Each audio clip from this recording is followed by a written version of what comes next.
આજે આપણે વાત કરવાના છીએ શેકેલા ચણાની. હા, તમે બધા જ ચણા રોજ ખાતા જ હશો, પણ ચણા કઈ રીતે લેવાથી તમને કેટલો ફાયદો થઈ શકે છે એ કદાચ તમે ના જાણતા હોય.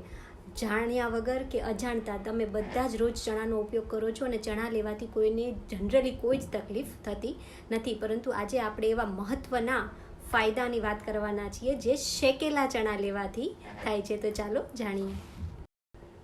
એક નાની વાડકી શેકેલા છોતરા કાઢ્યા વગરના જે ચણા હોય છે એ રોજ તમે જો બ્રેકફાસ્ટમાં એટલે કે નાસ્તામાં લો તો તમને અનેક ગણા ફાયદાઓ થઈ શકે છે.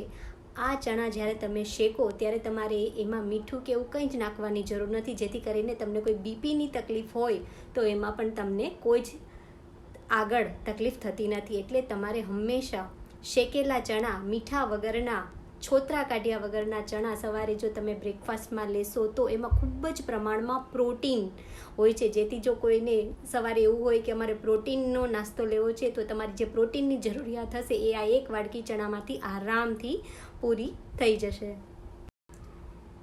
આ જે શેકેલા ચણા હોય છે એમાં ફાઈબર પણ ખૂબ જ માત્રામાં હોવાથી તમને જે ડાયજેશનની તકલીફ હોય એમાં પણ ઘણી રાહત રહે છે. આ ઉપરાંત જે શેકેલા ચણા હોય છે જે 100 ગ્રામ એટલે કે નાની વાડકી જેટલા ચણામાં પણ ખૂબ જ પ્રમાણમાં આયર્ન એટલે કે લોહ તત્વ રહેલું હોય છે. જે લોકોને હિમોગ્લોબિન ઓછું રહેતું હોય એવા માટે તો આ શેકેલા ચણા એક વરદાન સમાન હોય છે. જે તમે સવારે નાસ્તામાં લેશો તો તમારું જે શરીરમાં લોહીનું પ્રમાણ છે એ પૂરતી માત્રામાં જળવાઈ રહેશે. આ ઉપરાંત તમે જોશો તો શેકેલા ચણાનો જે ગ્લાયસેમિક ઇન્ડેક્સ હોય છે એ ખૂબ જ ઓછો હોવાથી જે તમારું કોલેસ્ટ્રોલ લેવલ જો વધારે રહેતું હોય તો એને ઓછું કરે છે, જેથી કરીને તમને હૃદય રોગની તકલીફ પણ થતી નથી.